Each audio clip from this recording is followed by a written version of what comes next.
Oh gosh, what a week. What a fakakta week it's been. Anyway, here we are. We're still here. And let me just say good morning to everyone.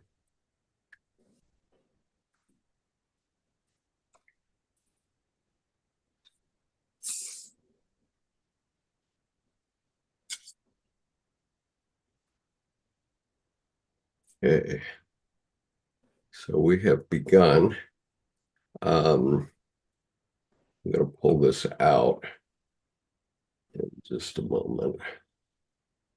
Let's see. I need to make this my screen smaller so that it doesn't block my view. That's better.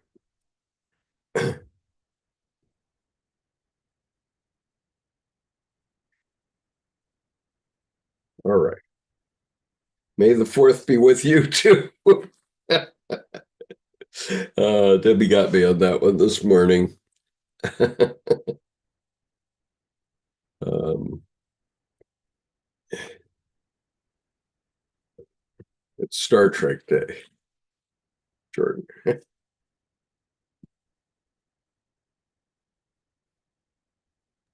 Sorry, I had to take care of something. Star Trek Day, so may the fourth be with you. Uh, oh, oh, oh, oh. Pretty Grown, bad, but yeah. grown. Yeah. But anyway, greetings to all of you. Let me turn my light on so there's a little better light. Okay, that was a good groaner. I heard one this week, and that one just kind of blew it out of my mind. So if it comes back, I'll bring it up. Okay. Just, I guess I'm gonna enjoy that one, unfortunately, for a while. Ah, Three scoops with no caramel. what happened here? Okay. So, Anne Belford Ulanov is a psychiatrist, and maybe I should read her uh, curriculum vitae because uh, she is quite a leader in the Jungian community and always has been for a very long time. So I'll read her curriculum vitae as it appears in our book, which is Jung's Red Book for Our Time, Searching for Soul Under Postmodern Conditions, edited by, well, edited by, I guess the fourth isn't with me, edited by Mary Stein and Thomas Arst. Okay, here we go. So Anne Belford Ulanov, PhD, studied philosophy at Harvard, BA, theology at Union Theological Seminary, Master of Divinity, and psychiatry and religion uh, there as well at the Union Theological Seminary, um, and received a PhD and has received 3 honorary degrees, Doctor of Laws. She is the Christiane Brooks Johnson Professor of Psychology and Religion Emerita at Union Theological Seminary, a psychoanalyst in private practice in New York City, and a member of the Jungian Psychiatric Association and of the International Association of Analytical Psychology, and serves on the editorial advisory board of the Journal of Analytical Psychology.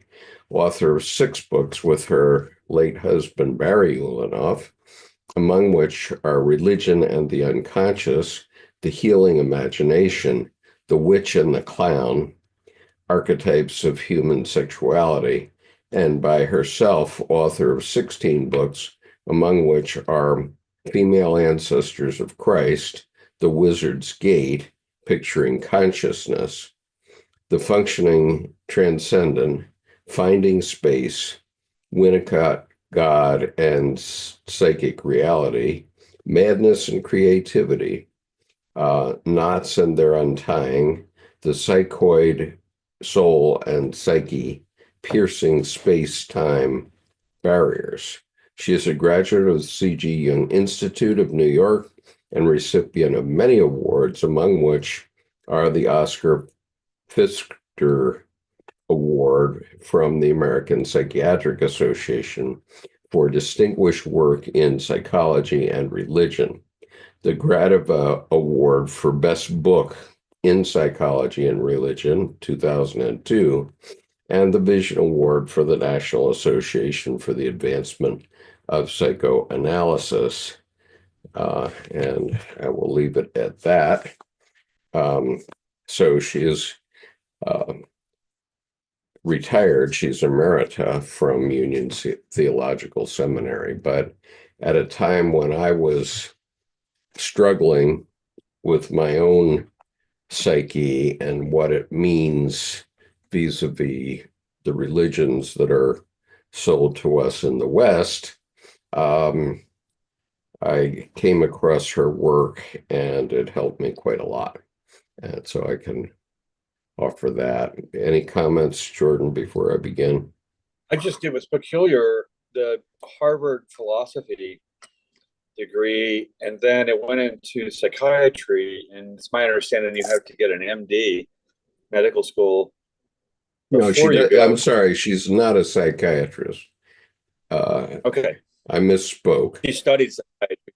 Okay. She has a PhD in psychology and religion, and has written a lot of psychiatry. Yeah, I said psychiatry. Oh, wait a minute.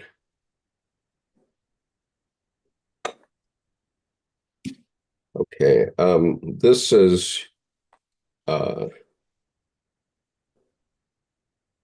was it Union? She studied psychiatry. Union Theological Seminary.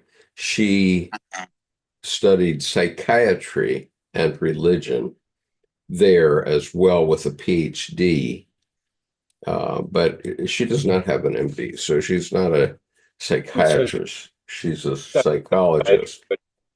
Pardon? She says she studied psychiatry, but she's not a psychiatrist. Right. Right. And she has her PhD in the comparative between psychology, psychiatry, and religion, which is where they all are. And right.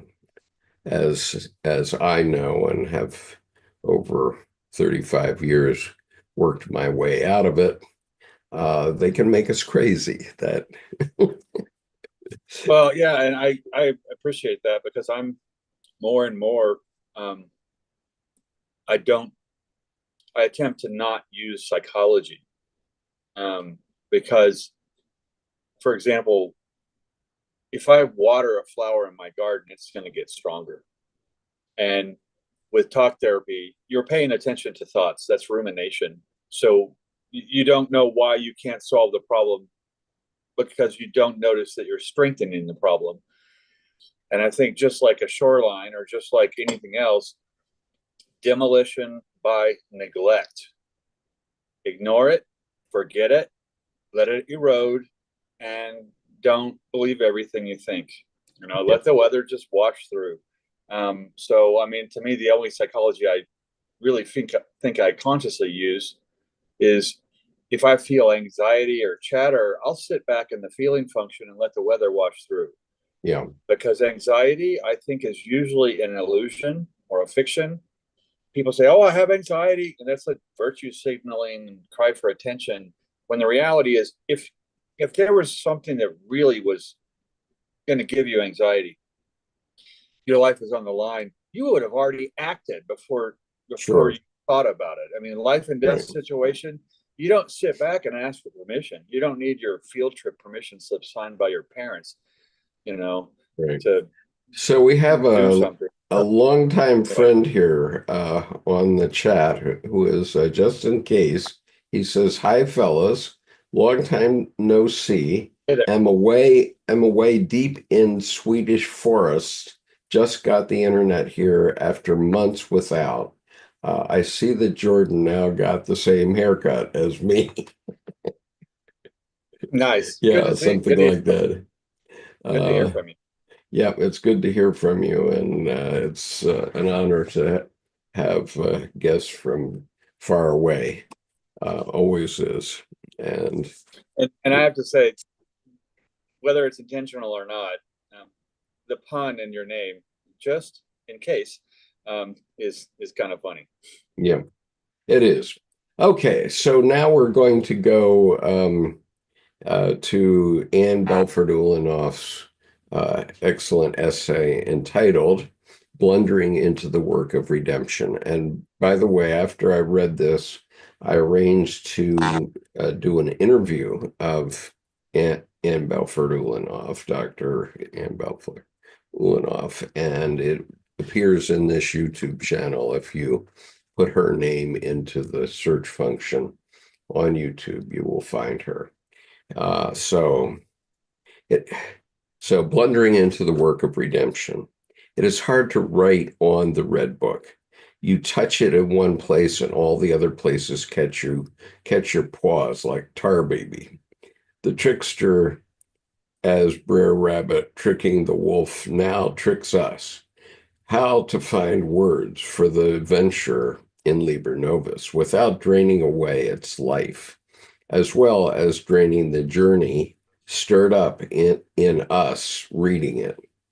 Our own mystery play.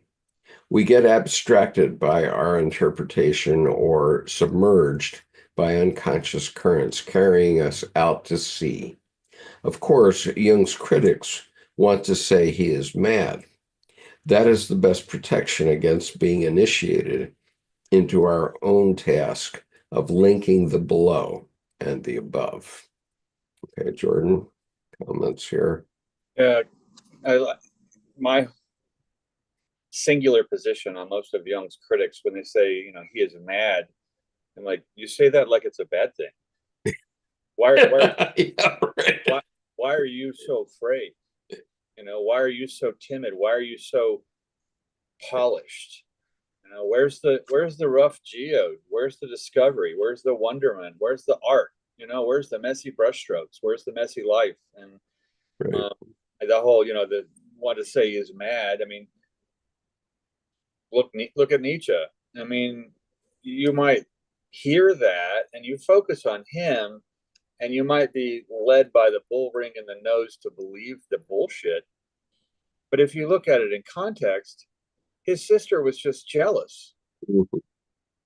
and so she's the one promoting this. And I mean, so it's Well, and she, as I understand it, she was a fundamentalist and she wanted to squelch his perspective. and that's a good point. And the thing is, with fundamentalists, they usually have piss poor fundamentals. They've got stuck on one little briar, and or they've picked up that one seed pod that sticks to your shirt and you don't know it. And Yeah, someone gives you a hug and cuts their hand on it, and you don't know how you hurt them, but it's something that you picked up that is right. wrong. So, what we see in this first paragraph is that Dr. Ulanov is not above using metaphor very deeply in her writing, and I certainly appreciate that because the whole purpose of what we do is to help all of us get in touch with our unconscious. That's the whole purpose. That's the whole purpose of Jung's psychology is to open a way so that we can get access to the healing power of the unconscious. The unconscious heals us, can heal us if we And let it. the tar baby, the wolf, and Brer Rabbit, I mean, is a perfect example of Jung's what you most need to learn is on the path you most hate to take. Well, the reality is Brer Rabbit, excuse me, knows that his fur is made so briars don't penetrate. So he escapes through what looks like total trouble. Whereas the tar baby is the true problem, because once touched, you can't untouch. What's seen, you can't be unseen, and it's just so hard to get it off. So it's like making a statement in anger. You'll have 10 years of regret from one statement. Whereas if you just keep your mouth shut and listen, both internally and externally, you don't get that all over you. Yeah. Okay, so reading on. Jung is living this experience in its midst and is true to his vow to take seriously every wanderer he encounters. He does not clean up the text, but lets his complexes show in all their strife and anguish. Nor does he sum up his venture with a clear conclusion, but stops abruptly, saying in the first instance he must go back to the Middle Ages to deal with the barbarian in himself. And in the second, stopping mid-sentence, I must go forward, quote, with the help of alchemy, unquote, quote, to absorb the overpowering force of the original experiences, unquote. This essay focuses on three aspects of a central theme that threads through the book and on Jung's mode of addressing it. One blunders into the work of redemption, neither beautiful nor pleasant, and so difficult and full of torment that one should count oneself as one of the sick and not as one of the overhealthy who seek to impart their abundance to others. Jung feels nauseated, empty, a beggar, his path more than 1,000 feet deep, indeed a cosmic depth that takes him beyond what he knows to where the pliers of the spirits of the depths held me, and I had to drink the bitterest of all draughts, unquote.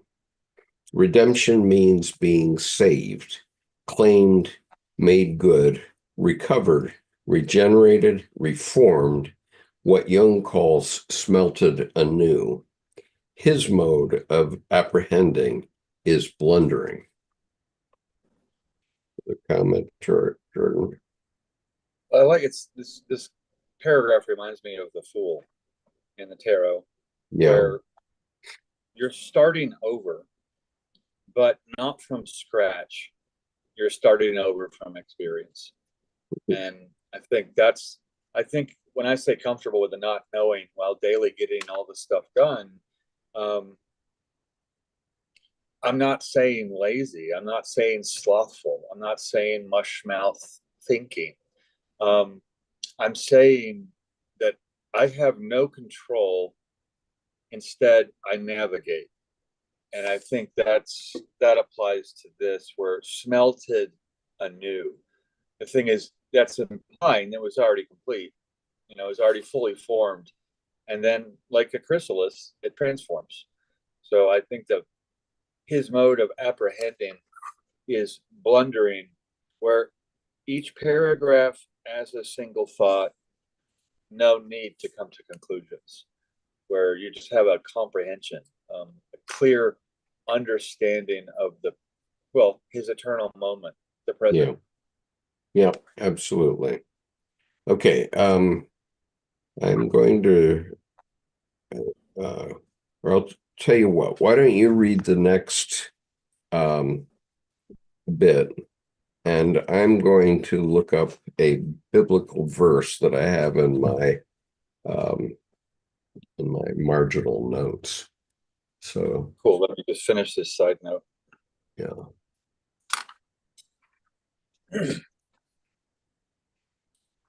Jung's part one, Jung, temptation of the good. Jung's redeeming work begins from an original angle, in quotes. Christ totally overcomes the temptation of the devil, but not the temptation of God to good and reason. Christ thus succumbs to cursing. The good is what we identify with as our highest value, our hero, that we must disidentify with indeed kill, as Jung murders Siegfried with the help of a small brown man, a self figure. The heroic in you is the fact that you are ruled by the thought, this or that is good, indispensable, attained in headlong striving work. This or that pleasure should be ruthlessly repressed. You sin against incapacity, but incapacity exists. No one should deny it, find fault with it, or shout it down. This hero calls our ruling principle and identifies his as intellect, reason, logos, thinking, force, efficiency, masculine, science.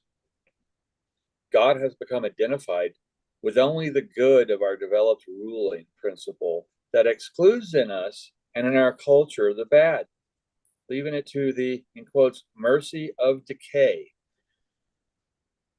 Jung descends to his personal hell, so boring compared to the fun and daring of everyone else's hell.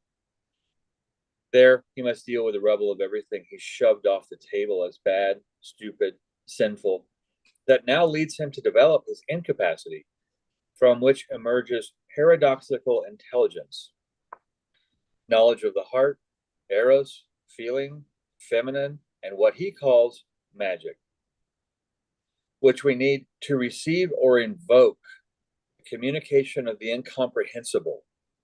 Jung hears, in quotes, you will believe you have sunk into meaninglessness, into eternal disorder. You will be right. Nothing will deliver you from disorder and meaninglessness, since this is the other half of the world.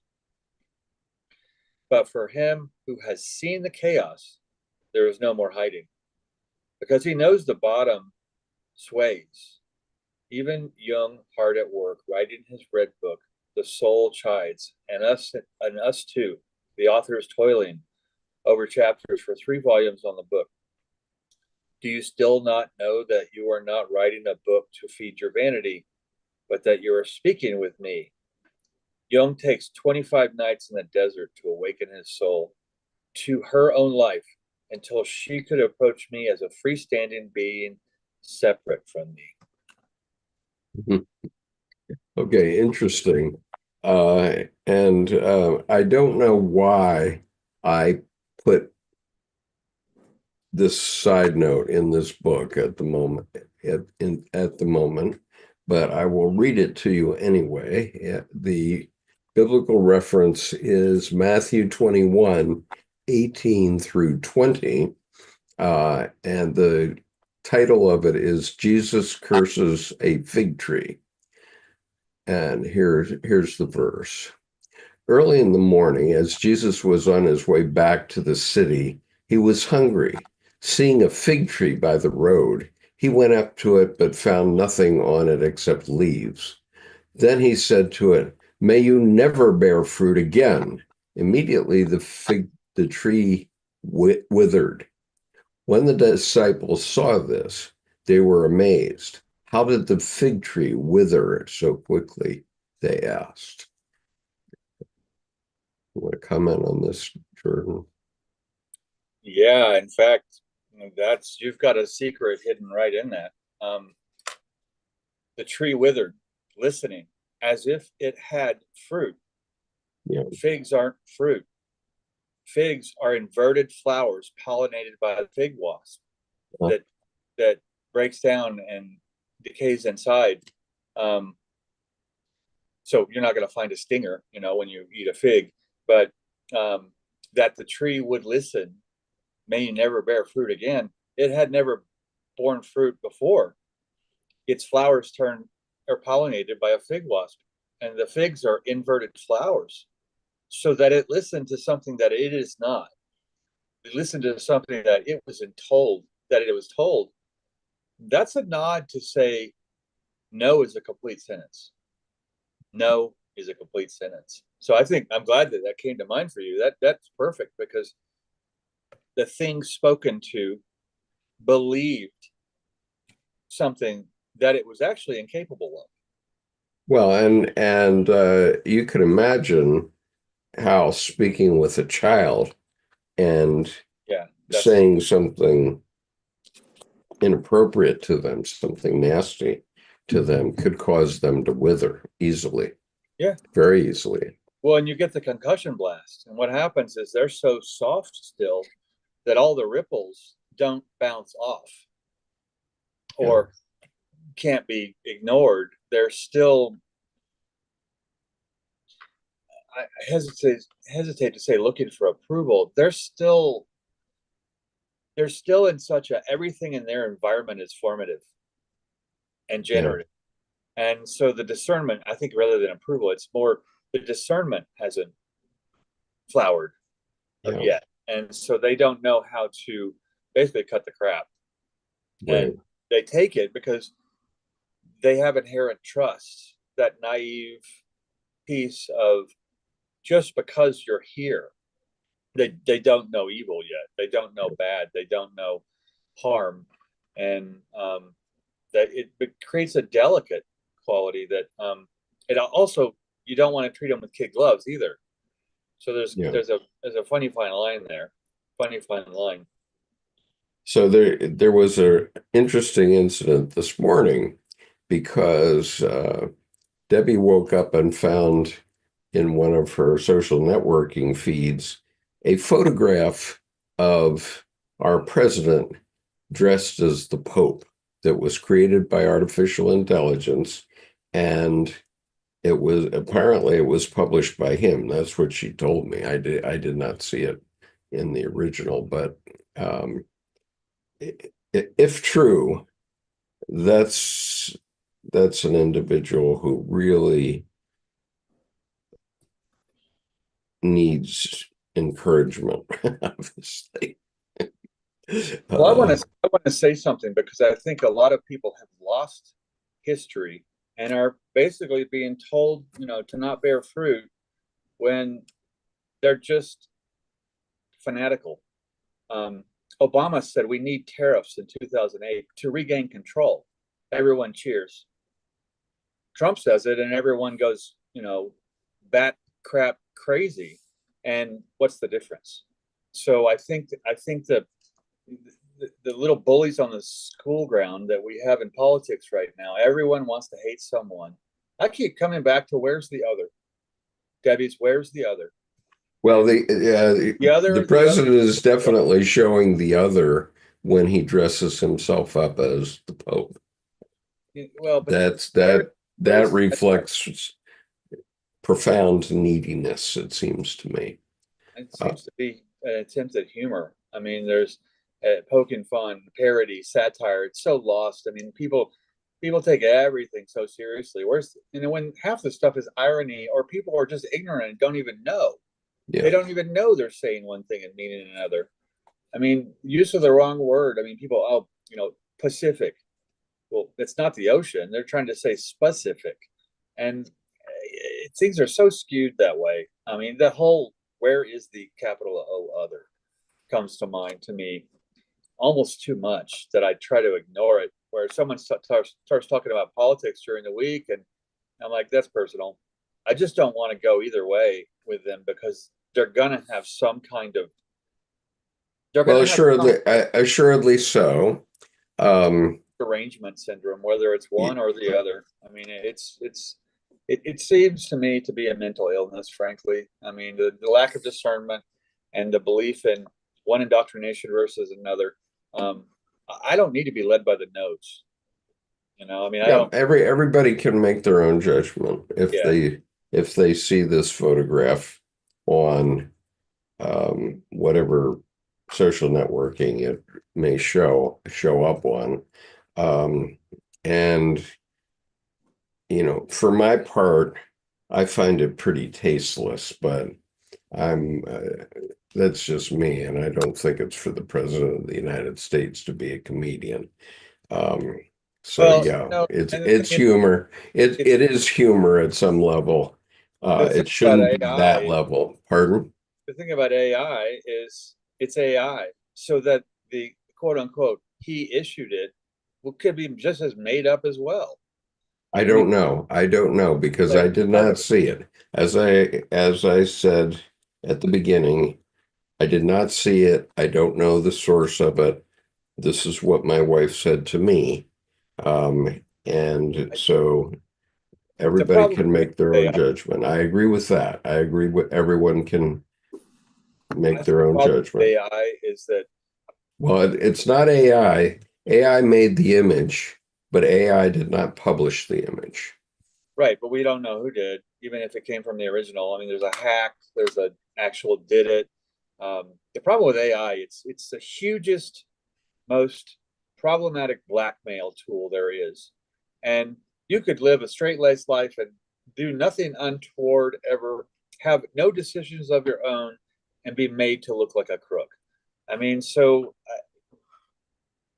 it's a AI is the biggest smear tool I think that's ever been around, and Okay, let's move on. Um, I think your ju- Matthew 18 and Matthew 21 verses 18 to 20 covers the whole thing because the fig is not a fruit; it's an inverted flower. So be mhm. careful of what you think you see that you believe. I mean, because I didn't know till last week that a fig was an inverted flower. Mm. Well, I didn't know until this session. So Well, anyway, yeah, I don't know. uh, I always see something each week, and then you'll bring something up, and I'll realize the reasons were unreasonable. I don't know why I just saw that or what it means, but I don't know. I'll let it hang around a little while and see, and then you say something, and poof. So I've only known it about 6 days. okay, so just in case um, mentions the source of his pseudonym, and he said it is the pseudonym of a 1920s U.S. pulp writer and used for a Canadian campaign during the Cold War, along with Be Prepared, BEA prepared. Okay. Anyway, he says redemption usually comes with a price. At the moment, the entire world seems to me to be calling for redemption. Yeah. What price will get us there? Kathy asks. Just in case. Good question, but I bet the price will be high. And Kathy, yes, the deeper the hole, the greater the work to the climb. Shuri, the brain needs humor. Ian McGilchrist and John Cleese are neuroscience.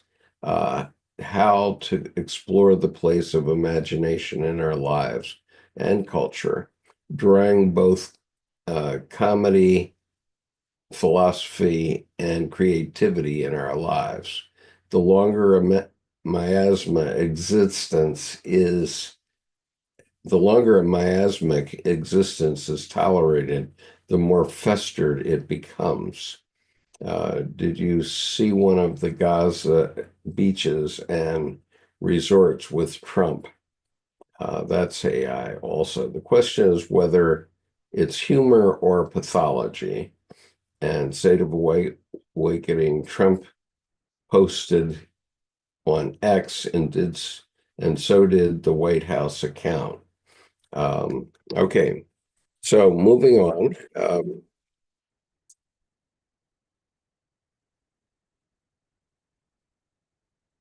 So Jordan, we're you read about magic, and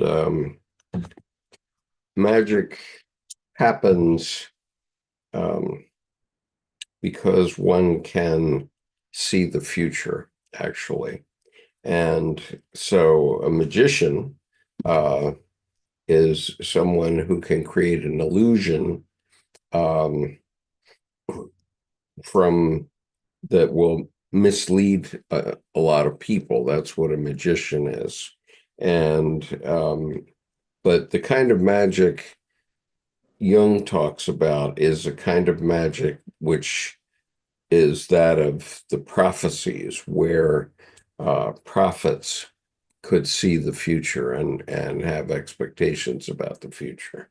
So the Red Book uh, begins with words from Isaiah, who lived 500 years before Christ, and he had a prediction about the future. And Christ, to his credit or discredit, I don't know, um, followed the um, followed the prophecy. He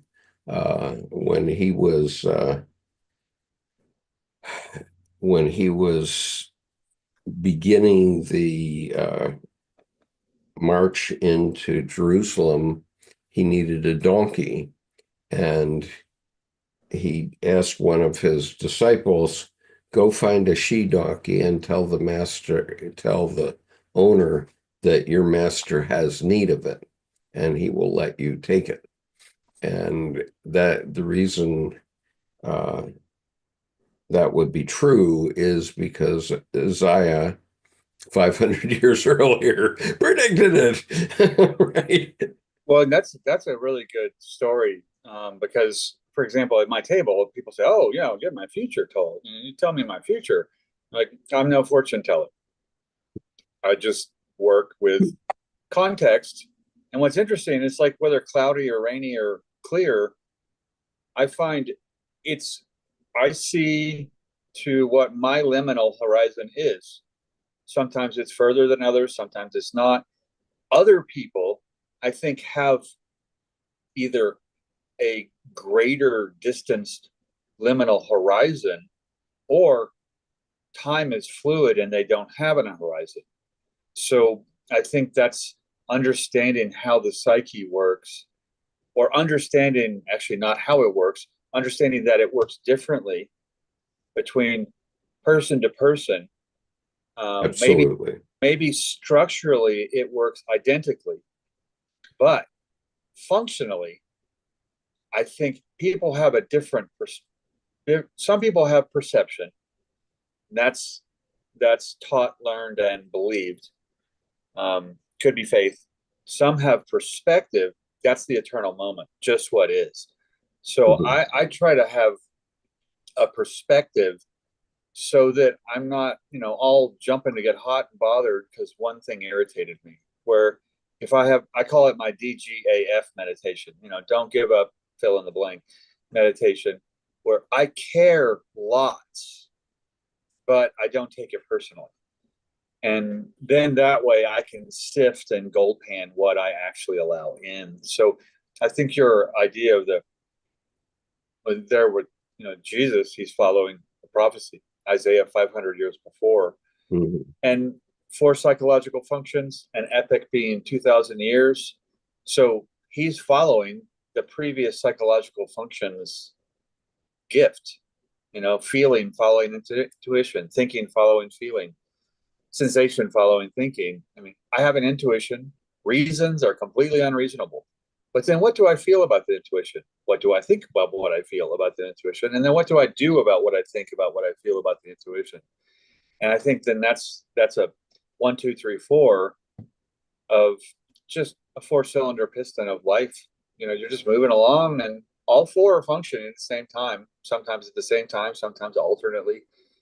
But I think back to, how does your psyche's horizon give you context in your life? Right. And And one thing we do not know is what happened to Christ between age 12 and age 30. We do not know what happened. There are many um,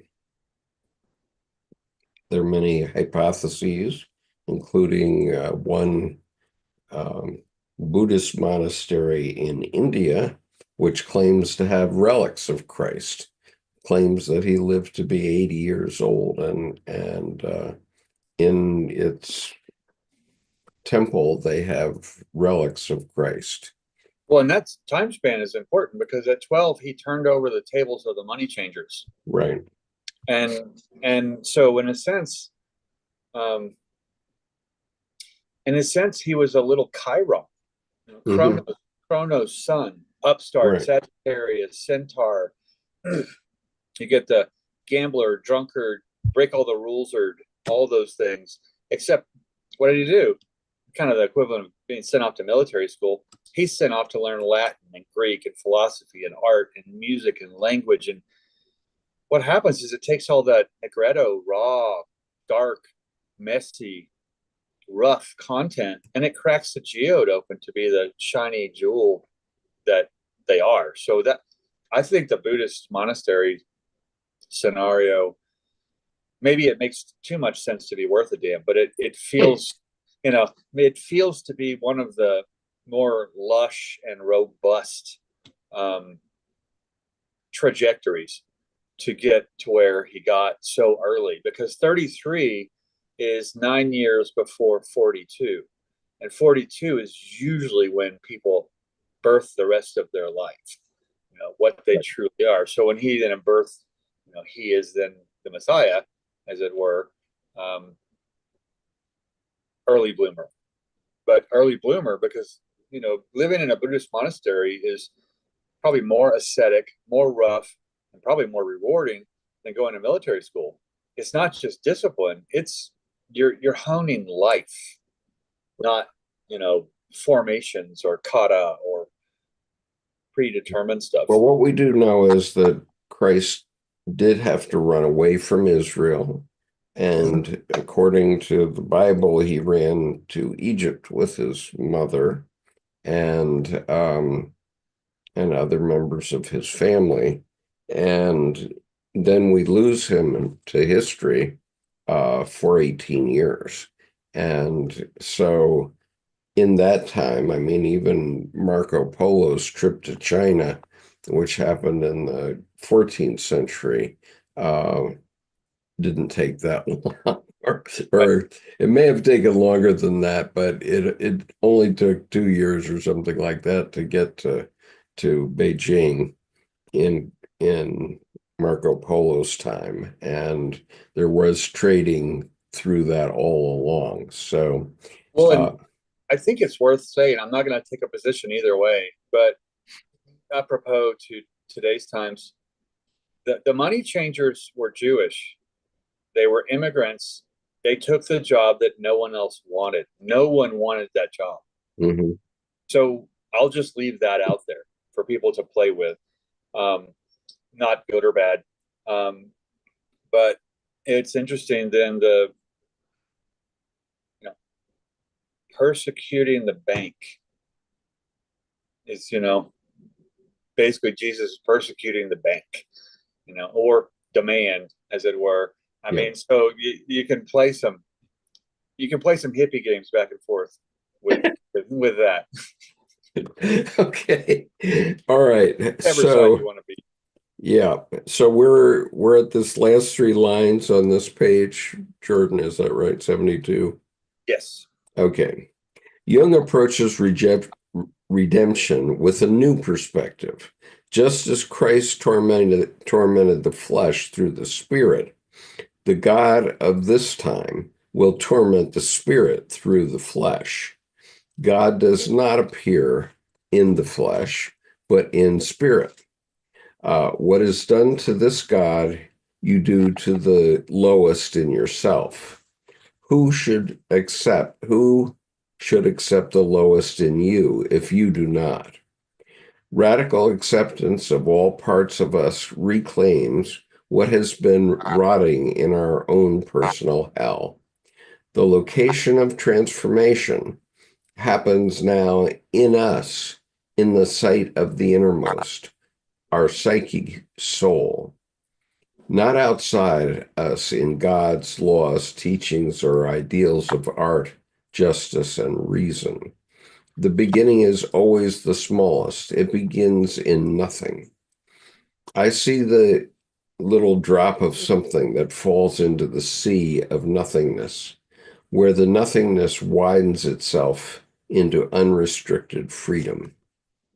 Jung emphasizes the inextricable connection of personal and collective dimensions of our lives. When we serve the good to the expulsion of the bad, it lands on our neighbors. In the name of the good, we try to kill the bad, thereby destroying community. in personal relations, we discover the bloodthirsty tiger that our neighbor denies. You, conscious only of your goodness, offer your human hand to me in greeting, and suddenly I felt a smooth cord around my neck, which choked me mercilessly, and a cruel hammer blow struck a nail into my temple. On the collective level, Jung learns the work of redemption includes accepting that we, too, can imagine intending and willing atrocities and hope never to be doing them. We cannot cling to the good as protection against that awareness. I understand this to indicate that our task is to hold a consciousness both our capacity to our capacity to exert terrible attitudes and actions in tension with the good we love and serve. We consciously suffer this fierce stretching, neither enact nor repress the bad, and thus suffer the desolation of a defined distinction of good and evil. We thereby personally contribute to communal harmony by knowing we can harm each other. This radical knowing with the heart comes to Jung through modes of apprehension associated with the feminine, for that is what he neglected. Okay, comments, Jordan. I'm just going to go away a moment and get myself a glass of water. I'll be right back. Yeah, I think we consciously suffer this fierce stretching, neither enact nor repress the bad, and thus suffer the dissolution of a defined distinction of good and evil. That's really, I think, a nod to get over that you're broken, that you're bad, that you have to do good. Look at your nature. I mean, are you a paroled felon?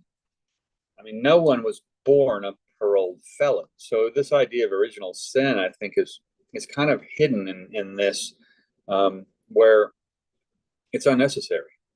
In fact, why would you start with I have to correct when you don't even have the driver's license for your life? You got to get the driver's license to get good at driving. That way you can do it more and more and more. So I think there's a self-sovereignty when I say driver's license there of your life. And instead of looking at your good and evil, instead of looking at what you hide from, look only at what you hide from.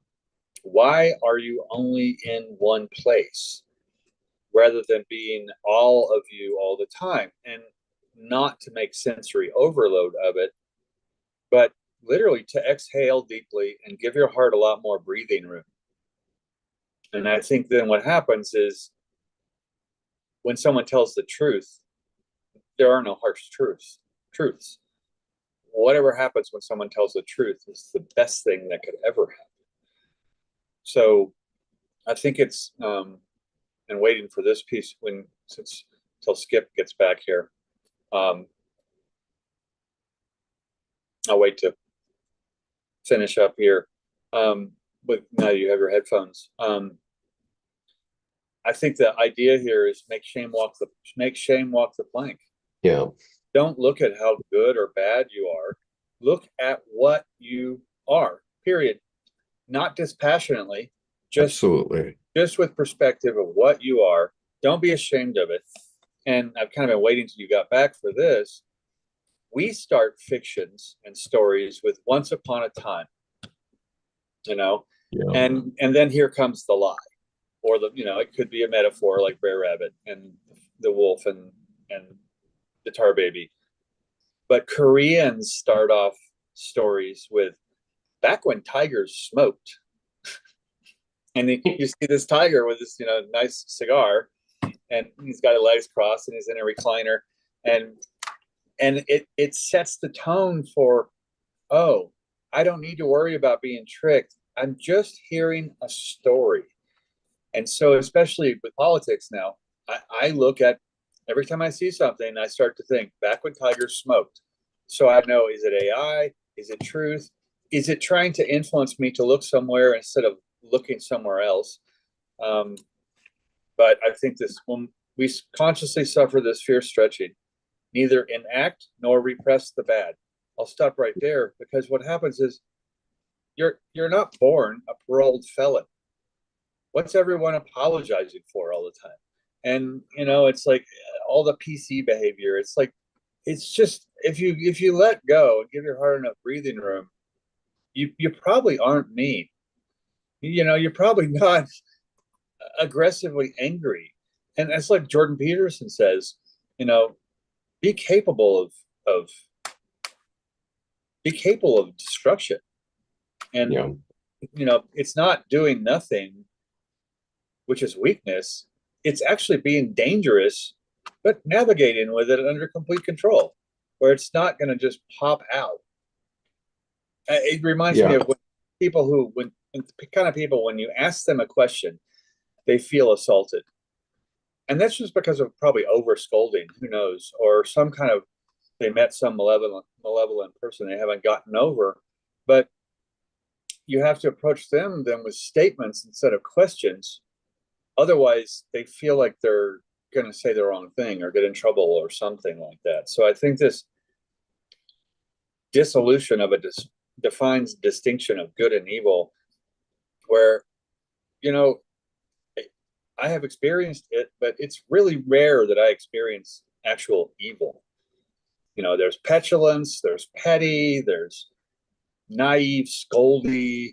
There are lots of things, but evil is a whole nother. Like Jordan Peterson said, he said some people haven't had trauma. They've actually encountered someone so malevolent that looking into those dark eyes, they simply have not been able to recover from the experience. Mm-hmm. So I think it may lock their adrenals. I don't know what, but the literal terror. Not scared, not afraid. I mean, terror is a whole different. When all you And one can wonder what it means for various media, AI, what have you, to create scenarios and other types of fiction which have not happened except in the psyche of the author. And I want to point out here that obviously Anne Ulanov is saying to us that we have to do the work of redemption. It's not going to be it's not going to be a religious figure who magically manifests out of the ether to save you. Okay, that's never going to happen. And in the end, it has to be you that does the redeeming. Now, whether Jesus Christ or anyone else is a manifestation for you of that redemption, I cannot say, okay, and I will not say. But the point is that it's up to us to facilitate the redemption, okay? We cannot expect a fairy godmother to come and do it for us. Jordan? Yeah, completely. And I'd say I would suggest to, the air is pretty thin up on the moral high ground. Right. And I think with that, porn, gore, and horror are for the weak mind. The person who is not living their life, they're trying to get some kind of living, intense sensation when, your breath is prayer. It's pretty intense. Mm-hmm. You could have a really wonderfully engaged present life, and the intensity is distributed distributed across your whole context. Yeah. You don't have to point it into, and just because say you like a thriller movie or something, that's not weak. I'm not looking at that, because it's like beauty. It's in the eye of the beholder, but you can also dimension it. I mean, if you look at architecture, you can dimension beauty every day.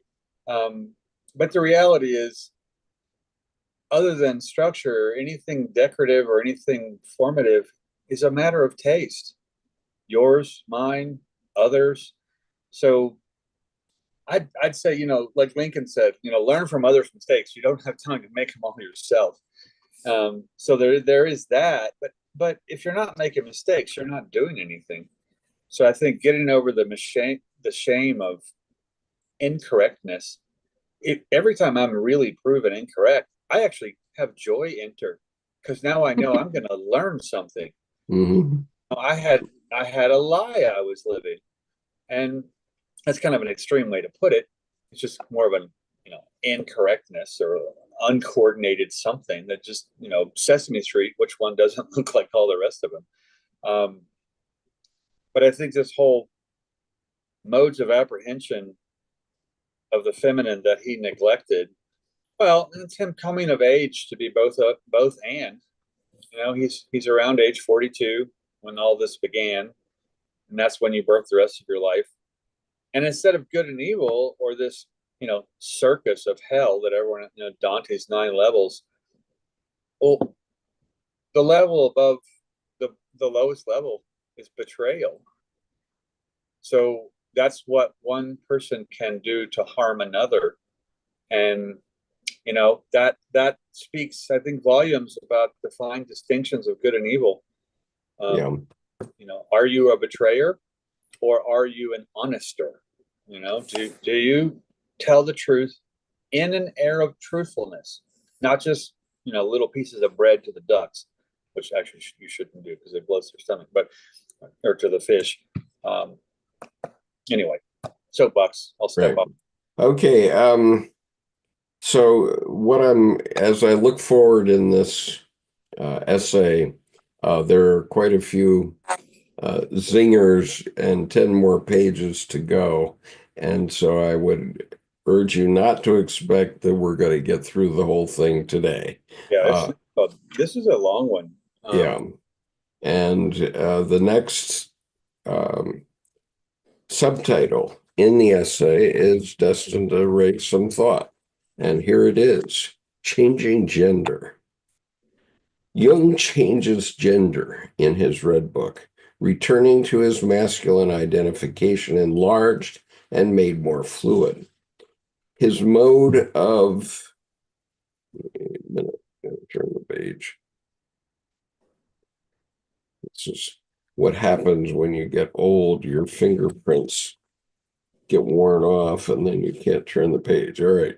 His mode of experiencing is to be in every encounter, not removed into abstract classification, but besieged by madness, up close with harangues from his soul, singing incantations, mourning Izdubar's sufferings, excited to discover Izdubar really is a real fantasy, painfully strung up in his own identification with Christ's crucifixion.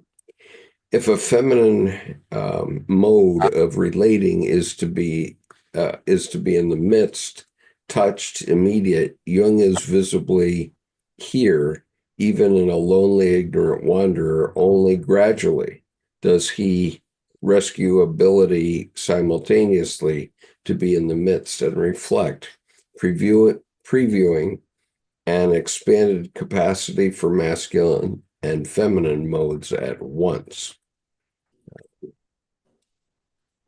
Jordan? Yeah, I think another expression of the both and. And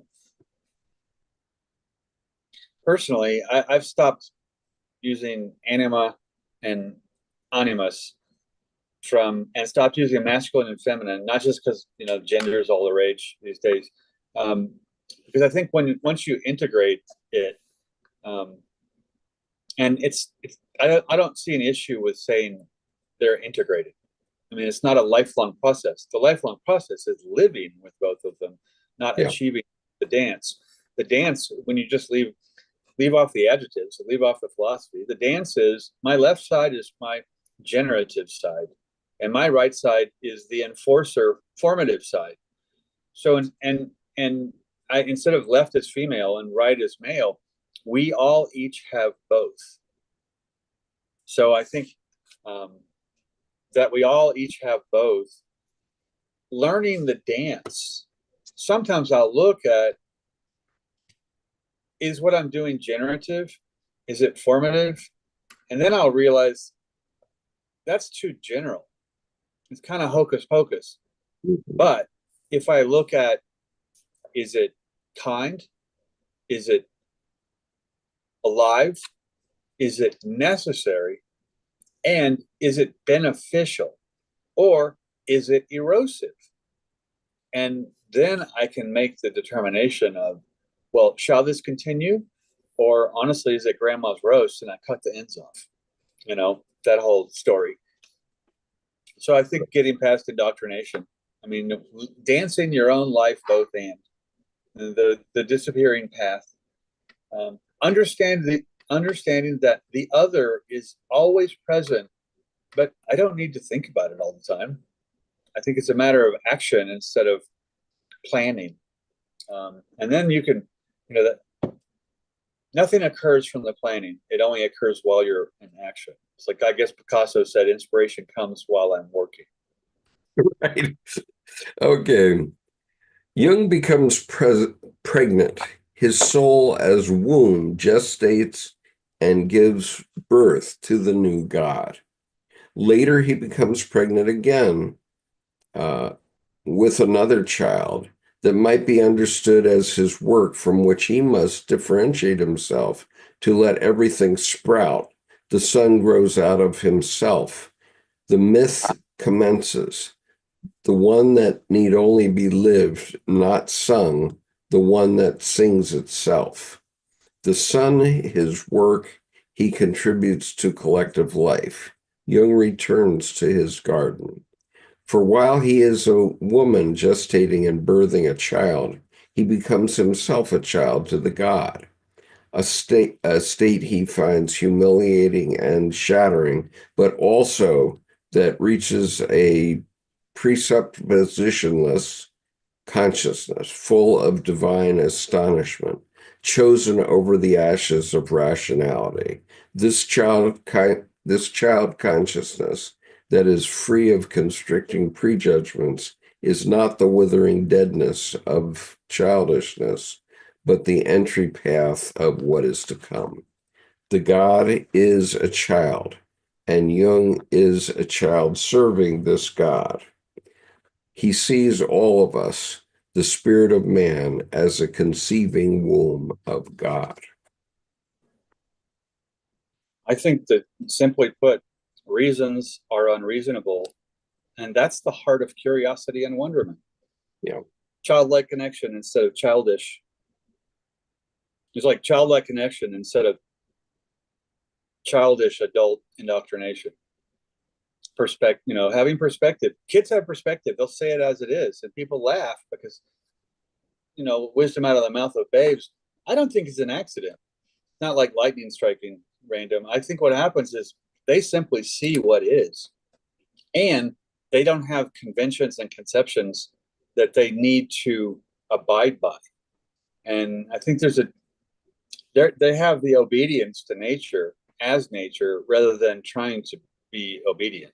I think it's right. And all of us have to recognize that we have masculine and feminine traits. For example, this entire YouTube channel from the beginning in 2016 to today, and there are probably 1,400, at least 1,400 videos on this channel at this point. All of it is part of a feminine function. Okay, the reason is that the feminine aspect of us is to create community. The masculine would be to defend community or defend oneself, but the reason that for me, as I share this, I'm trying to create community. And, I'm very gratified by the fact that I have created community for a lot of people here, and that Jordan has too. And, although Jordan and I have had our differences in the past, one way or another, uh, and Jordan has seen my masculine side once or twice. Um, but the reality is that both of us, and I'm speaking for myself, so Jordan can speak for himself, both of us see the value of creating community, okay, without, without any recompense, okay, although once in a while we do get a small contribution from someone on this YouTube channel that, doesn't really touch the actual costs of operating this YouTube channel, let alone um, for our time and effort to do it. And so, we do it altruistically, without expectation, and I for one, am glad that people find it helpful, and I'm particularly glad that Richard Casper um, sees fit to continue to come here when sometimes I say things that are completely contrary to his belief system. And so as I say, I'm very gratified that Richard is here, and has been here very regularly over many years. Definitely. And also Art Patterson, who is an individual with cerebral palsy. And for him to find this channel welcoming and useful to him is very gratifying as well. Not to mention several of our autistic friends who don't shrink from their autism, but embrace it and have helped educate me on that topic. So, I think we're both pretty much the yin yang is our two step. And, I think I have my left foot on the black dot and my right foot on the white dot, and the moving, living coastline in between. And I think we're both each standing on that yin yang with the other, except living it rather than one or the other, or even having to have the same foot on the same dot and turn. We're not even turning the same direction. We're, I think we're just a living example of going your own way, unthreatened. And that makes life pretty simple. Um, I, I don't care about happiness anymore. I mean, solitude is beautiful, and connection is beautiful, and self-connection is beautiful. And I mean, my business plan now is not, 16 pages of 15% revenue increase year over year, blah, blah, blah. It's simply pick up my tarot deck and go to my table and sit.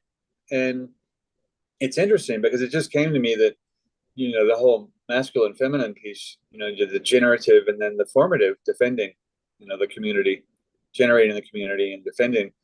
If I just go through simple, the magician through the lovers, I mean, the magician is inception or insemination.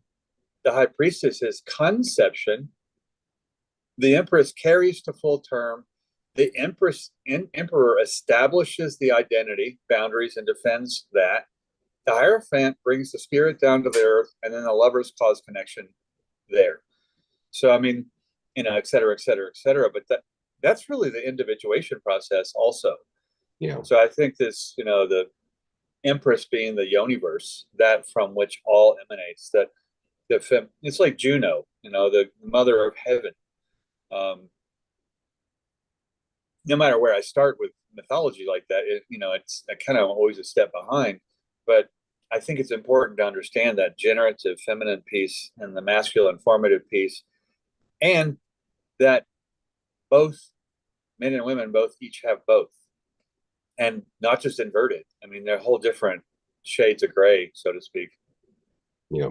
Okay, I'm going to take a short bio break. Would you read from Jung's Soul as Feminine? Yep.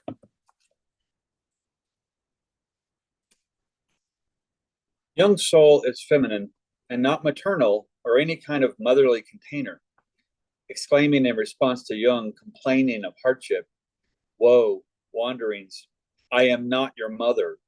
She is another standpoint within him and a free ranging real presence in her own right, challenging his vanity, ambitiousness, self absorption, addiction to words. In disagreements with her, he often yields, but not always. She, part of a primordial origins he will later call mothers of the depths, and mother who comes back as fructive creative principle, is the birthplace in him of the new God. Jung sees a man must become a woman to be able to see the otherness of soul and avoid becoming enslaved to women. We all must go beyond the gendered, but not as a hard rule, rather each person responding appropriately to her or his actual situation. Hence, making space for diversity of paths. Jung's identification with this feminine part of him grows from seeing how badly he mangled it and from his efforts to redeem it.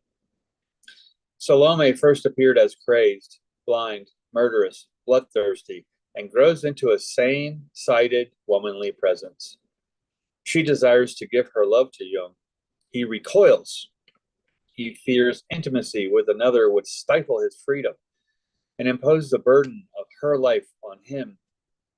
He insists instead everyone must carry his or her own life.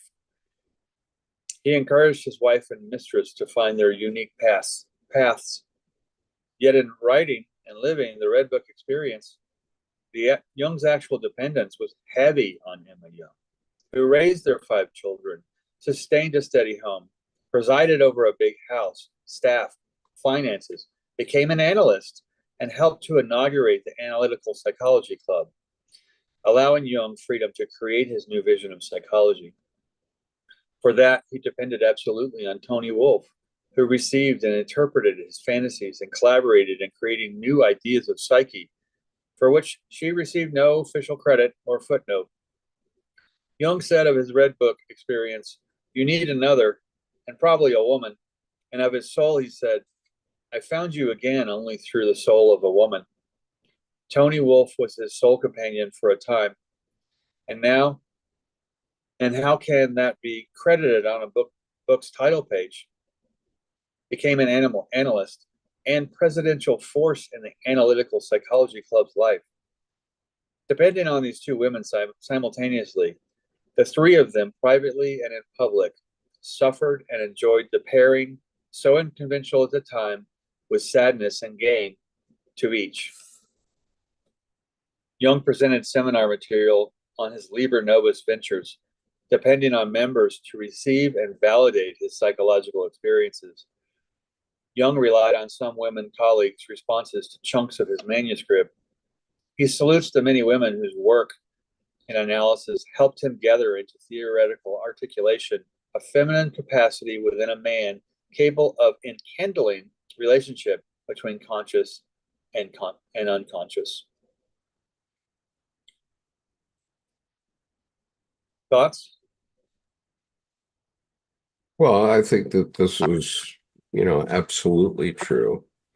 That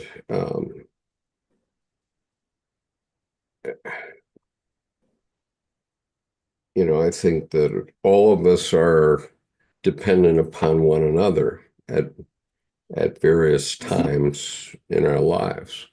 And, sometimes that requires a masculine perspective and effort, and sometimes it requires a feminine uh, perspective and effort.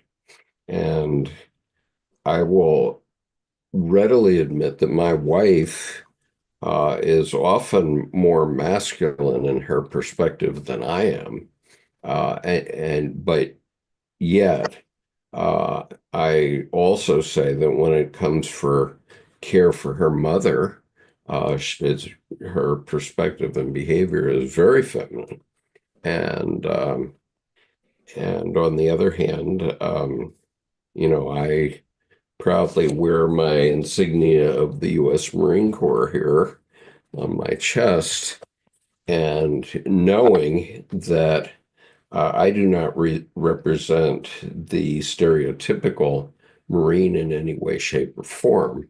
I um, and yet, what I brought to the party for 23 years was needed in a unique way. And at the end of my service, for the year before I broke my leg, which put me out of the Marine Corps, my job was writing all the performance standards of the Marine Corps. That was my job. I was the reserve counterpart to the head of standards branch. So our department in headquarters Marine Corps was writing performance standards for every job in the Marine Corps. And so, uh, it takes all kinds to build a village, right? Not everybody has to chew nails. And, you know, as a Marine, of course, you have to chew nails sometimes. But we have women who are piccolo players in the Marine band, the president's own, and that woman is a rifleman too, right? So sometimes she has to be a Marine also, but when she's performing for the president, she's performing another role. So anyway, go ahead, George. Well, I was going to say, I think that one of the pivotal lines here is, and avoid becoming enslaved to women, which means grow up and be a man. Yeah. And, when a woman has a tirade, and, men have tirades too, but I'd say just when someone has a tirade, listen more deeply, match the intensity of the tirade with the intensity of your listening instead of wincing and recoiling. Mm-hmm. Because what happens is they're really unloading the gold pan. There's going to be some kind of treasure in that trouble. And like Rilke said, one of the most powerful or important forms of love is protecting your partner's solitude. Well, solitude is not silence. Those are two different whole things. Solitude means privacy, discretion, intimacy. I and you know only things that only I and you know. And in a sense, it's the home of the community of the pair, or in this paragraph's case, the three of them. But there's sadness and love and loss and et cetera, and joy and anger. But I think when you really give your heart enough breathing room, the drama part of it goes away. And there can be hey, this is really intense and we need to talk about this. Well, you're not weaponizing stuff. It doesn't become defensive and aggressive. It becomes connective. Right. And so anyway.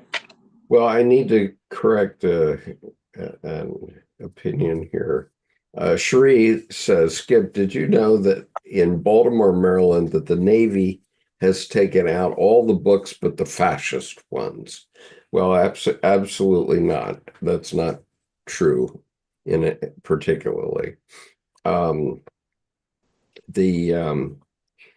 it didn't happen in Baltimore. It happened 2 miles from me in the U.S. Naval Academy.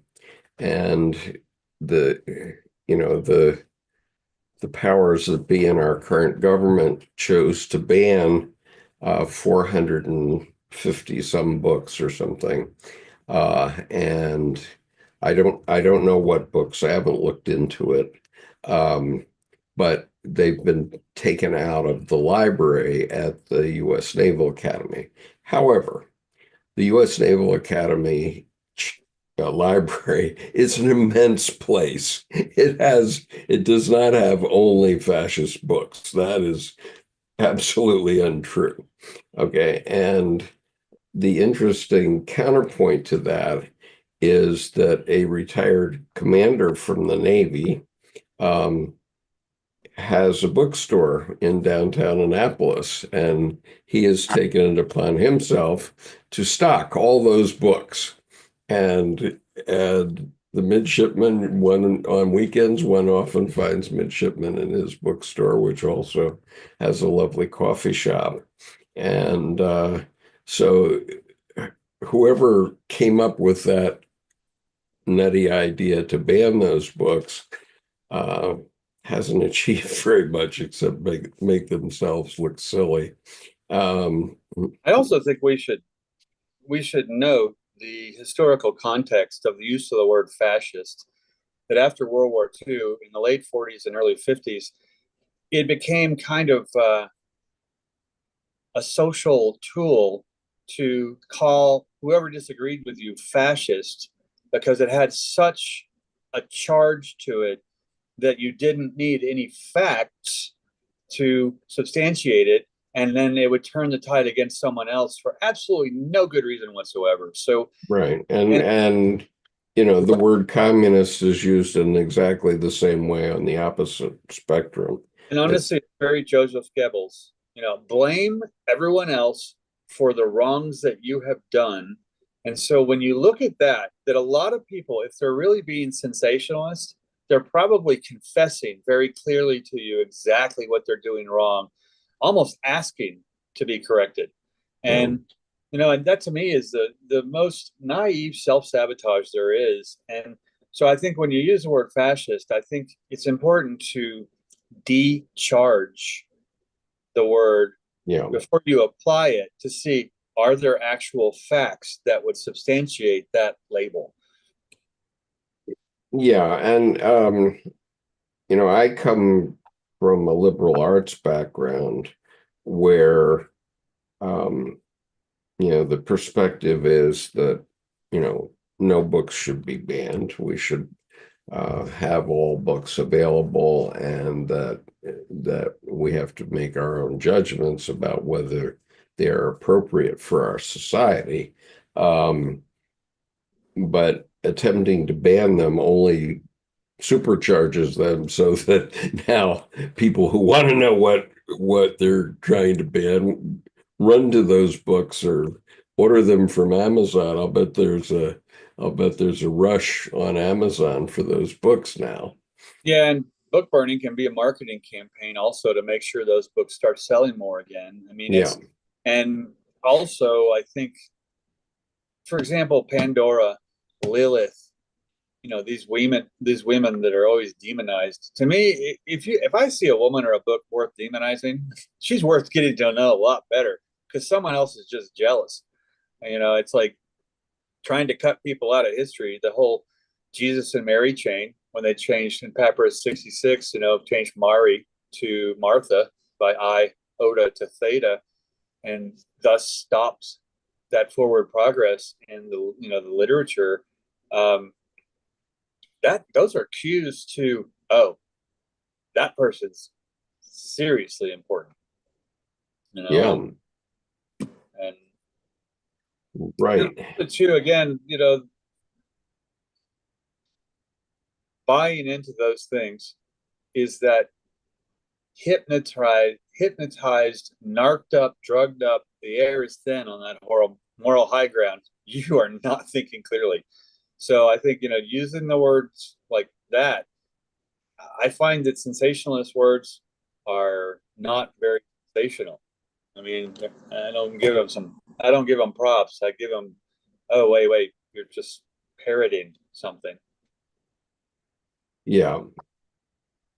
Uh, uh, So, I mean, and also to, don't decide for society what book society can read. That's like calling the whole culture preschool and cutting them off from reality of their own free will and self-choice. yeah, I mean, people have to make their own judgments, okay, um, and I think we want to have people make informed judgments. And so when somebody tells you outside of university now and schooling, but if somebody tells you um, that you must not read a, a book that and you believe them, then you're living that person's life. You're not living your own life. Right. And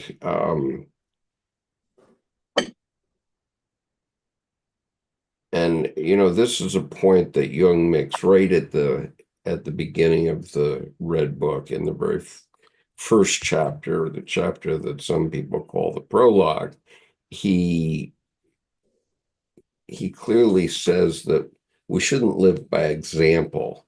We should live our own life. And because if you live by example, then you're living somebody else's life, not your own.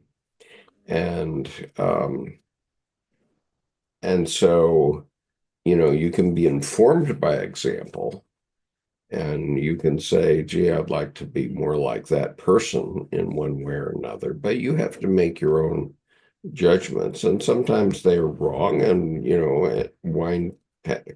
make people wind up in prison and worse. But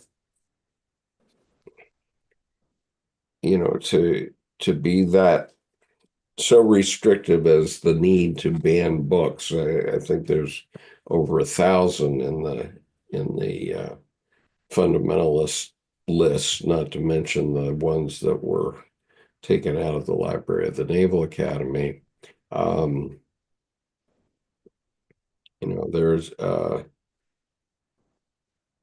people should be able to read these things, and some of them are are simply just ridiculous, like Maya Angelou's I Know Why the Cage Bird Sings. Okay, that's her book of poetry. Uh, you're banning that. Why? Yeah, and Catcher in the Rye. I mean, all the blah blah blah. I mean, most things that are banned by prude people afraid of something. Yeah, And the thing is, why would you care what I read?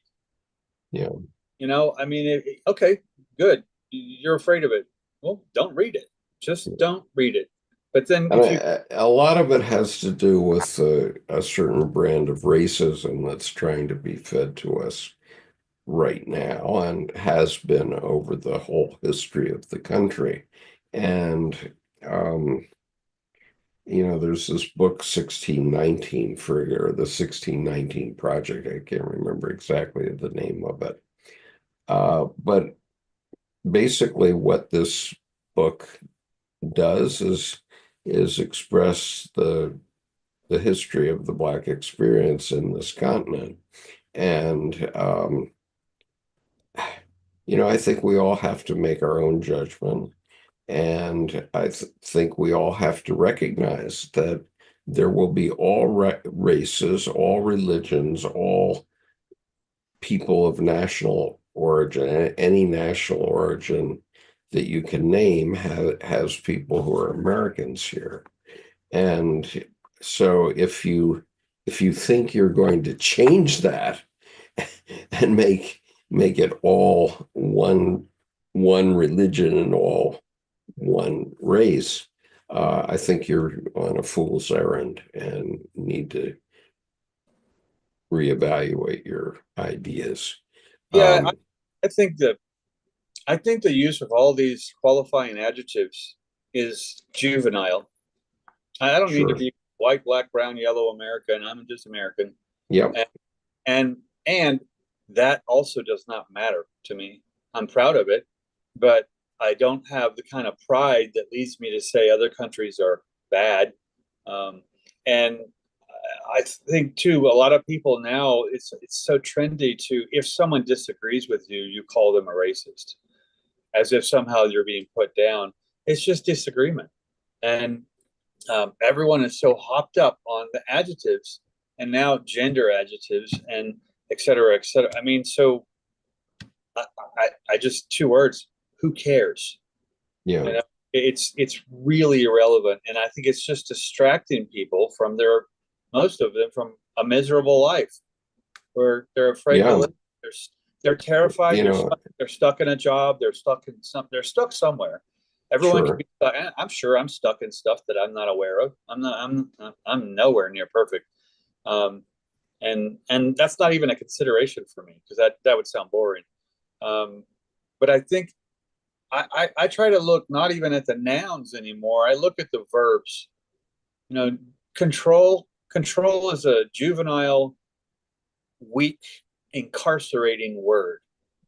And I don't control my car. I don't want to get out of control, but I navigate my car. I Yeah, don't control my life. I navigate my life.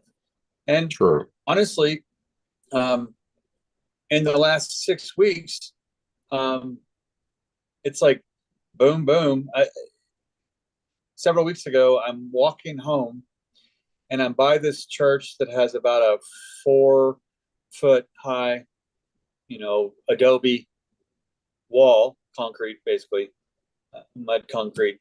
And some little kid on a dirt bike came around the corner, driving with no hands, totally immersed in his phone, headphones on. And I just turned around because it just felt like the center line of the sound wasn't on the street. It was somehow right behind me. I turn around, he's on the sidewalk instead of the street. He went right up the driveway pan. Well, he looked under 18, so I'm not going to clothesline him, because then I'd be wearing orange, and teach him a lesson. But so I jumped out of the way backwards. I jumped out of the way backwards right into the top of that wall, right at the bottom of my lumbar, and I broke the bottom of my rib cage. Oh, geez. Fortunately, it's low down, low ribs. So it doesn't hurt when you talk or breathe or laugh, Yeah. like they do when they're up here. But walking home, I was like, holy heck, what the? And the thing is, I didn't cause that. I didn't deserve that. None of that mattered. It happened. Yeah, And sure. so instead of me being all hot and bothered, angry, well, I'll probably never see that kid again. There's no way to say anything or have any kind of, talking to. Yeah. But the responsibility of, I didn't let it upset the rest of my day, which comes around to me when someone says, I'm having a really bad day. Now I always say, are you? Or did you have a bad 5 minutes and you've been milking it the rest of the day? So I think, taking things in stride is important here. And if someone goes all fundamentalist on you, pick apart the fact that they probably don't have very good fundamentals. They're just saying something that's a billboard on the surface, but it might not be based in anything worthwhile. Yeah. Okay, so Cherie says, look at what's happening today at our Kennedy Center for the Arts. And that brought to mind the Bhagavad Gita. And the reason I mention that is because the Bhagavad Gita, which was written about 7,000 years ago, about 5,000 years before Christ, and has been chanted in temples in India since that time, almost certainly continuously. Okay. Somewhere in the world, somebody is chanting the Bhagavad Gita. And the Bhagavad Gita is not a great mystery. Okay. It involves an event that occurred in like 5 seconds. 5 seconds. Okay. It was a visionary experience. And it very simply involves a prince who's going into a battle, and he's in a chariot. He has a chariot driver, and he he's fretting about the fact that on this hill there's one side of his family, and on this side there's another side of his family, and he will be killing his kinsman by going into this battle. And mind you, none of us can escape this particular battle, so it's worth mentioning for a moment. Um, and it turns out in this vision that his chariot driver uh, turns into Krishna, who is um, sort of a Hindu answer to Christ uh, for the day, for that day, okay, and for that 5 seconds. Um, and and so Krishna says, well, don't worry about that. I mean, you have to go into battle. Have the battle. Do what you have to do. All of us have to. Just do what you have to do, because you will be given new kinsmen. Okay, and so in terms of the Kennedy Center for the Arts, it really doesn't matter what happens to the Kennedy Center in the next 4 years or the next decade or the next century, because um, the arts and everything about them will survive and will be renewed and refreshed. That's the point. And so, when and so, we don't have to like or attend any of the performances at the Kennedy Center in the next 4 years. God knows what they might be. I have no idea. Um, and, I might go depending on the circumstances. But um,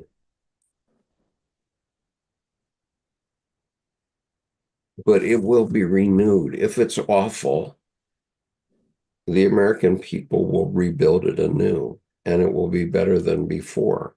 And so, while I personally am not pleased about what's happening in our country right now, and haven't been for all of my life, because I've suffered from racism in this country, egregiously. I mean, I'm not going to go into it in great detail, but for openers, I didn't have the first semester of my seventh grade year. I just couldn't go to school. I wasn't allowed to go to school because in that year, the governor of the state of Virginia closed all the schools for an entire year to prevent integration.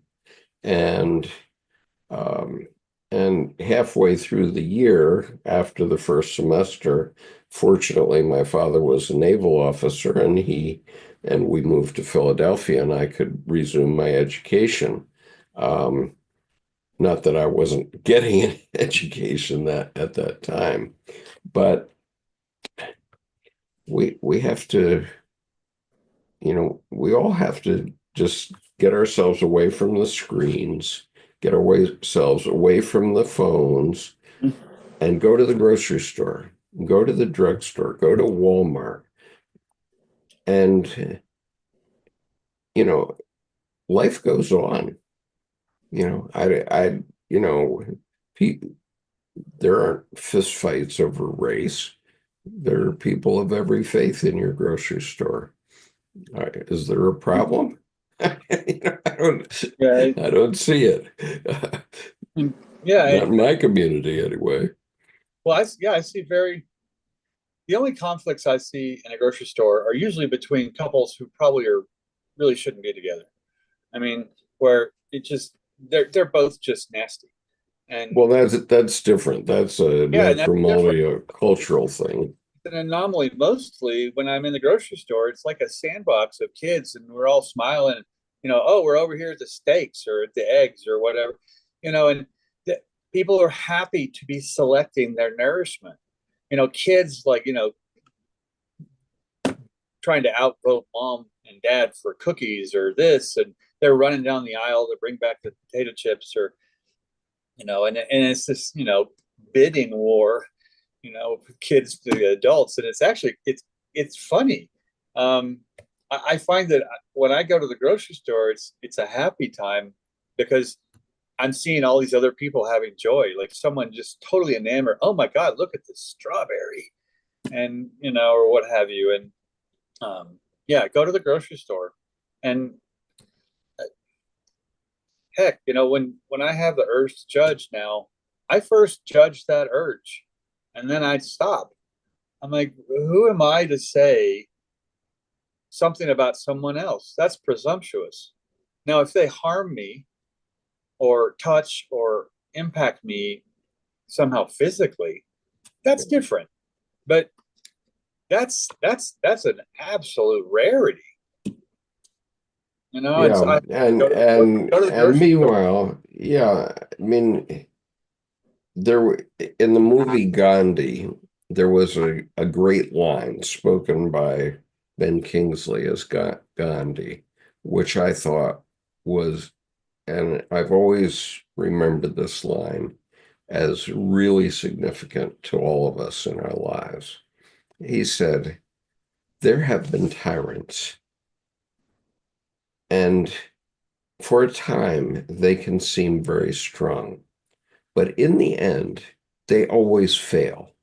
Think of it, always." And, that's the way the world works. And, I don't know, what may happen in the next 4 years. Much of it might not be to my taste, but am I worried about the future of the United States? No, I'm not. Not in a bit. Not a bit. Um, you Yeah, know, I laugh at that. Every 4 years, the sensationalism, worry, anxiety is renewed on one side or the other. And then after each election, whichever side didn't win, sore losers keep going. It goes both ways. And it's like if you just come into the present tense and and live your life, then these bigger things in politics, yeah, they affect me, but I'm no fortune teller. Why am I going to predict what is going to happen? I mean, every 4 years, back and forth, back and forth. And honestly, like I said when we started, I think it was 2008, Obama said we need tariffs to regain control. Well, everyone what? cheered. Yeah. Everyone cheered. And then now someone else says it, and everyone's like, oh my God, that's evil. And what's the difference? And the reality is, like you said, I mean, you've been in the military, you understand the inner workings of the country better than most. And like you said, next 4 years may not be to my liking. Well, yeah, here we go. And well, but I'm not going to turn around my life and complain. I'm going to, I'm going to prosper. I'm going to use the world my way. And I don't know. It's like the stock market. There's no bad weather. There's just bad wardrobe. I mean, you know, go Well, go go buy the look, dip. Go buy the there are dip. many things that could be taken away from us, including the ability to communicate like this. Yeah. Um, but in the end, that's not going to be forever on the because its time has come. So we are going to be able to communicate around the world, and that cannot be stopped. Okay, no matter what people may think, it cannot be stopped. Uh, and it doesn't matter what anybody does to try to stop it, it just won't happen. Well, I think this whole thing today too has been about. I mean, a big theme in literature is appearance versus reality, and the ability to see what's reality can be overrated because maybe we can't. I mean, quantum or otherwise. But I saw a short video yesterday on the foundation engineering on a, a, a giant windmill, the wind farm windmills. And it's this double thick 1 inch interlocked rebar found. The carbon footprint of just the foundation steel and concrete was staggering, and that they only last 20 years and aren't very recyclable. There's a whole, okay, is it legitimate? Does the carbon footprint matter? But that much steel and concrete, the amount of industrial energy that goes into manufacturing all that was, and then it didn't surprise me because it's a giant flagpole. So either you need a big block under it or you need to cantilever it 2 times down, and drilling 2 times down that height is not really feasible that many times. But oh my Lord, the steel and concrete going into this quote unquote net zero green, I've got my eyebrows up, starting to scan around to, well, okay, for example, an electric car. People say, oh, it has no emissions. It's pre-emission. To get the lithium out, that's where the exhaust, quote unquote, comes from. You just don't see it when it's driving. So, which that goes to say it's not for gas cars or against gas cars, for standard manual, automatic, or electric. It's saying that look at the whole picture in context, because oftentimes it's just displacement for a different economic bonus. Yeah, certainly that's true. I mean, obviously, a lot of the electricity that goes into Teslas is made from coal-fired plants, but then a lot of it is made by nuclear-powered plants too. Well, Both yeah. are bad. So, yeah, and there you go. I think we have to you need to look at, I call it FICP. It's all one hyphenated big word, functionally interrelated component parts. And the dynamism between any one of them, if you change it, so I reduce the exhaust, there's no exhaust pipe. Well, where to go? Oh, it went into the manufacturing to mine the materials that was more pollution than even the exhaust. So when I displace something in the system, where does it transform to go to? And to me, so, and then even the bigger question of, well, if I look at Plymouth Rock from 1620 and where the water is, I can still see Plymouth Rock, and the water is the same place it was in 1620. So what is the ocean level rising? Some people have higher tidal currents and like mini tsunami level kind of stuff. It just depends on where you are. So, well, the ocean is rising. Okay, there's no doubt about that. I mean, I live in a coastal town, and we have had water halfway up Main Street in my brief 30 years of living here. From And flooding or from rising? from flooding, okay. But something that didn't happen before, okay. But nonetheless, maybe it could have been predicted long ago if people had known what we know today, but they didn't. And so, it's like Venice, Venice should have been disappeared long ago. It's built on petrified wood, actually. That's what it is. They've driven millions of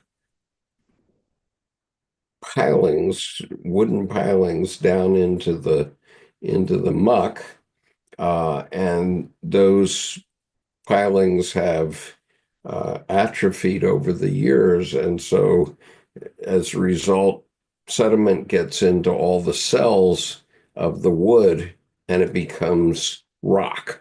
Okay, that's what petrified wood is. It becomes rock, and So Venice is now built on petrified trees. It is, and it's not like our petrified forest in the West. It's a man-made petrified forest, but they've been dealing with it for 1,000 years, and yeah, we'll fight back the ocean. They have this big thing that rises up to stop the ocean when there's a serious problem. Um, but in the end, nature's going to get us. Yeah, Whatever. I think also cycles. I mean, we're at the tail end of an ice age.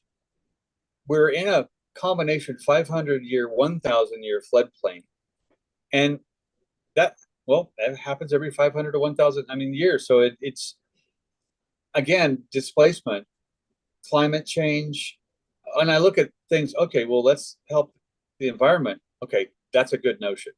I support that. But then when you look at it as follow the money, someone is just saying this is now better than that. That's just capitalism and competition. So looking at the facts, again, oil's in charge. Well, that doesn't make it right. I mean, but so I think when we have to weigh you're on a coastal, you're in a coastal location. Yep. I'm up at 7,000 feet where Noah's going to dock the ark, you know, and so you know, yeah. So I Yeah. think it's the thing is we'll have a different perspective because I need to not believe only what I see. I hear the new down there, and you have a different. And then is it rising or is it flooding? Well, I don't know. I don't have any visceral knowledge of that. I'm not there to see it, and you have 35 years of it, so your sense of it is more attuned, obviously, because it's your home. And I think again the difference of I'm here and you're there, and if we started having an argument about the weather in general, well, we don't have the same facts, so I think it's Okay, well, we have one coming to a more one more paragraph that we need to get through at least. So we're in this section that's called the changing gender, and there's one more paragraph to the end of it. So let's at least get that. A trenchant encounter with the feminine is Jung's discovery of a beheaded body of a small girl left in the bushes. A shrouded figure says she is the soul of the child and commands Jung to ingest a piece of the child's liver to atone for her violation and murder. Outraged, Jung repulsed, Jung resists, then yields when recognizing he as a man partakes in the worst of human depravity and thus could have participated in the girl's desecration and killing. The shrouded figure now reveals herself as Jung's soul. Hence, his soul is feminine and is also the soul of this dead female child, and Jung atones for violations of both. He sees that by ingesting the girl's flesh, he destroys his formation of God that was an act of highest creative love, and now instead receives within his body hot coals of the living God from whom there is no escape. This God is real and wants to dwell with Jung in his everyday life. The gravity of changing the image of God and its placement within the body of the self also radically changes the image of the distinction of good and evil and of the relation of self and others. Yeah, this is really important because the liver is a shamanic symbol of the soul or the seat of the soul, and beheaded would equate to without intellect, without consciousness. So she's basically coming to say, ingest the soul, ingest the unconscious, be whole and complete. And and it's interesting because you also have the shamanic dismemberment piece, which is a sacred act. So it's not murder, it's an offering of the soul, and which changes his image of God. I mean, Okay, yep.